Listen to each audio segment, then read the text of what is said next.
Assalamualaikum warahmatullahi wabarakatuh. Pada mata kuliah audit sistem, pada kesempatan kali ini saya akan mempresentasikan hasil analisa saya terhadap studi kasus, yaitu audit sistem informasi berbasis COVID-5 pada domain DSS pada perusahaan tertentu.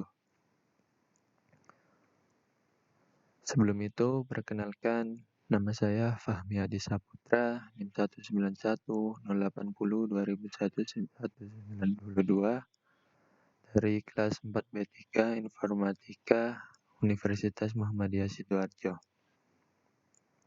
Baik, langsung saja. Yang pertama kali yaitu terdapat pokok bahasan. Yang pertama, terdapat latar belakang dan tujuan audit, yaitu untuk mengetahui profil perusahaan, mengetahui visi dan misi perusahaan, atau mengetahui kenapa menggunakan framework COVID-5 dan pada domain DSS. Yang kedua, terdapat aktivitas audit sistem informasi, yaitu mulai dari perencanaan, pengumpulan dan pengolahan data. Yang ketiga, analisis gap, dan yang tahap terakhir yaitu rekomendasi dan tinjauan lebih lanjut. Pada latar belakang ini yang mendasari untuk melakukan audit sistem pada perusahaan ini yaitu untuk melakukan perusahaan ini dilakukan untuk mengevaluasi terhadap suatu sistem informasi yang telah diterapkan pada perusahaan tersebut. Audit efektivitas sistem dilakukan setelah suatu sistem berjalan beberapa waktu sampai manajemen mendapatkan evaluasi ataupun masukan untuk mengambil keputusan apakah kinerja sistem layak dipertahankan atau harus ditingkatkan ataupun perlu untuk dimodifikasi atau melakukan sistem yang sudah baik ini. Audit seperti ini dilakukan ketika manajemen meminta auditor untuk melakukan audit guna menentukan sejauh mana sistem yang telah mencapai tujuan yang ditetapkan. Nah, yang selanjutnya, mengapa menggunakan COVID-5 dan pada domain DSS?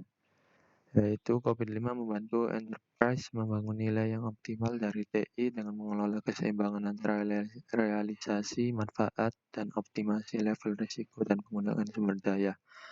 Dan mengapa audit ini dilakukan pada domain DSS? Karena sesuai dengan kondisi tata kelola TI di PT tertentu itu yang diaplikasikan pada produk SIM BL saat ini, yang telah direncanakan, telah dibangun, dan sekarang sedang dijalankan. Dan juga SIM BL ini berpatokan terhadap workflow dan bisnis proses dikarenakan berkaitan dengan penyaluran bantuan milik publik. Yang kedua, tujuan dari sebuah audit ini. Tujuannya yaitu untuk mengukur dan mengevaluasi sebuah sistem informasi yang telah diterapkan dalam suatu perusahaan. Selain itu, audit juga berfungsi sebagai berikut. Yang pertama, mengamankan aset perusahaan. Yang kedua, menjaga integritas data. Yang ketiga, menjaga efektivitas sistem dan keefisienan dari sebuah sistem itu sendiri. Nah, ini profil dari perusahaan tersebut. Perusahaan ini berawal dari proyek pembinaan usaha kecil dan koperasi tahun 2001 dan mengalami perubahan menjadi Community Development Center pada tahun 2003. Seiring dengan perubahan regulasi pemerintah dan tuntutan bisnis yang terus berkembang, maka unit CDC dari tahun 2003 hingga tahun 2011 terus mengalami transformasi baik dalam paradigma hingga pengelolaan organisasi, ruang lingkup tugas, wewenang, dan tanggung jawabnya. Visi dan misi perusahaan ini yaitu visinya menjadi perusahaan terbaik di dunia dalam membangun komunitas demi keberlanjutan bisnis dan reputasi perusahaan. Misinya yang pertama membentuk atau memberdayakan komunitas akses yang berhubung dengan bisnis, telecommunication, information, media, entertainment. Dan yang kedua, membentuk atau memberdayakan komunitas sosial, ekonomi, dan lingkungan. Nah, kita sampai pada tahap aktivitas audit, yaitu yang pertama perencanaan. Dalam tahap perencanaan ini terdapat berbagai proses, contohnya yaitu yang pertama mengidentifikasi masalah, terus melakukan studi pustaka dan studi objek penelitian, Lakukan diskusi dengan stakeholder. Stakeholder ini yaitu yang berurusan dengan audit seperti manajemen, dan yang terakhir menyiapkan kebutuhan yang digunakan untuk audit yang terjun langsung pada lapangan. 2. Pengumpulan dan pengolahan data. Pengumpulan data dibagi menjadi dua, yaitu data primer dan data sekunder. Data primer dapat diperoleh dari kuesioner, wawancara, ataupun observasi. Data sekunder dapat diperoleh dari dokumentasi perusahaan yang telah ada. Nah, pada kuesioner kali ini kita biasanya seorang auditor membuat atau menggunakan diagram Raci. Nah, diagram Raci itu digunakan untuk menentukan siapa saja objek yang terlibat pada kegiatan audit. Berikut penjelasan diagram Raci, yaitu keterangan dari Raci tersebut yaitu mengartikan R itu pihak pelaksanaan yang bertanggung jawab melaksanakan dan menyelesaikan aktivitas yang menjadi tanggung jawabnya.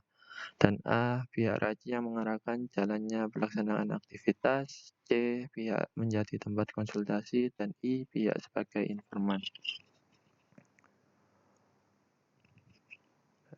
Baiknya, setelah data terkumpul, maka selanjutnya data akan divalidasi. Nah, pengumpulan dan pengolahan data kuesioner ini dibagi menjadi 4 ya, yaitu yang pertama assessment atau penilaian domain yang terbagi sebagai berikut.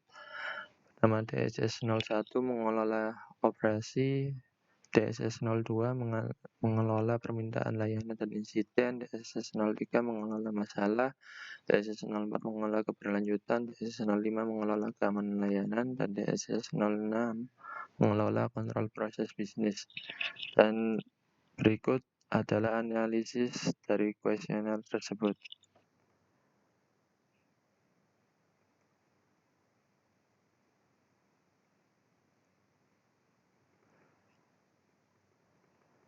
Terdapat 5 level pada penilaian hasil kuesioner tersebut, yaitu pertama level 0 tidak dilakukan atau gagal, level 1 dilakukan akan tetapi belum ada manajemennya, level 2 dilakukan dan ada perencanaan serta dimonitor, level 3 dilakukan aktivitas tertulis di SOP kebijakan atau aturan yang dibuat standar pengoperasiannya sebagai unsur penting yang wajib dilakukan.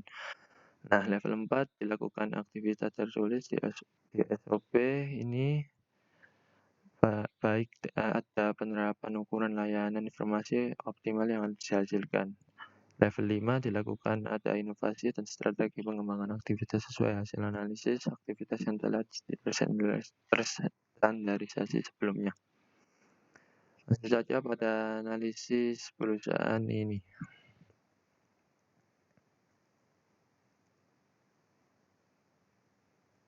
Nah, analisisnya sebagai berikut. Pada domain DSS 01 yang pertama terdapat frekuensi level pilihan yang dipilih yang dari tersebut diperoleh nilai capability untuk aktivitas DSS 0 pada aktivitas 1 dan kedua adalah nilainya 3. Yang ketiga dan keempat adalah 4 dan aktivitas kelima adalah 5. Ini begitupun seterusnya hingga DSS 06.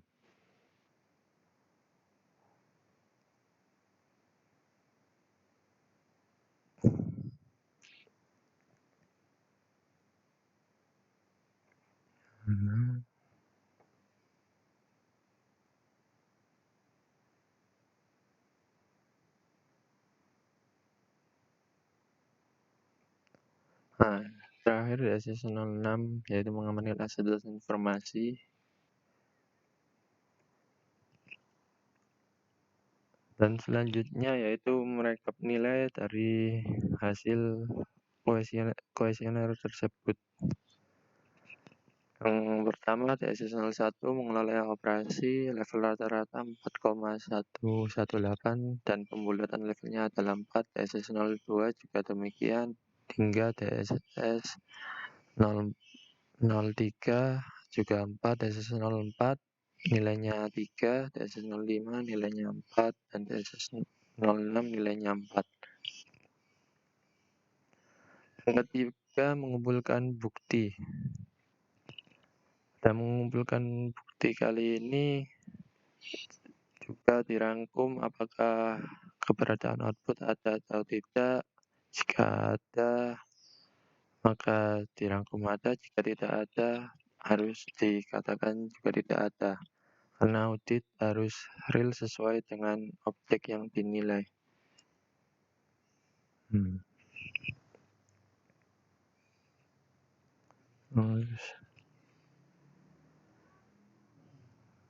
Nah, seperti ini dikatakan monitoring result of skills and competition dikatakan tidak ada.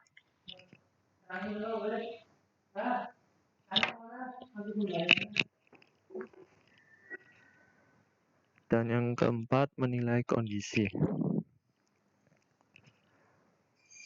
Dalam penilaian kondisi ini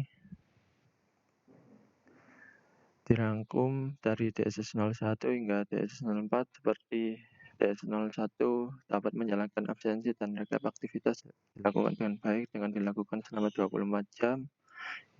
Begitupun dengan TSS 02 sudah dinilai kondisinya. Nah, tahap selanjutnya yaitu analisa gap. Pada analisa gap ini terdapat 6 TSS, yaitu pada TSS 01 level saat ini 4, namun level targetnya 5. Maka dari itu terdapat gap 1. Begitu juga dengan TSS 02 terdapat gap 1 hingga TSS 06 terdapat gap 1. Selanjutnya, pada proses aktivitas audit yang keempat adalah rekomendasi dan tinjauan lebih lanjut. Rekomendasi ini berfungsi untuk memperbaiki atau menyamakan level saat ini dengan level yang ditargetkan agar sistem informasi perusahaan menjadi lebih baik lagi. Dan hasil rekomendasinya sebagai berikut.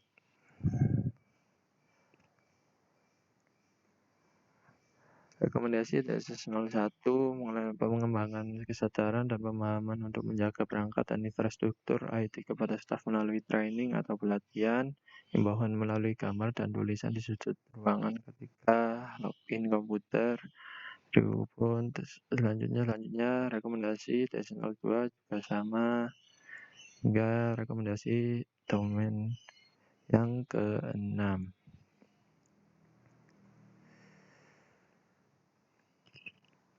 Nah, tahap yang terakhir yaitu tinjauan lebih lanjut adalah pengecekan atau evaluasi yang dilakukan setelah auditing telah selesai. Apakah sistem itu sudah dibenahi atau belum?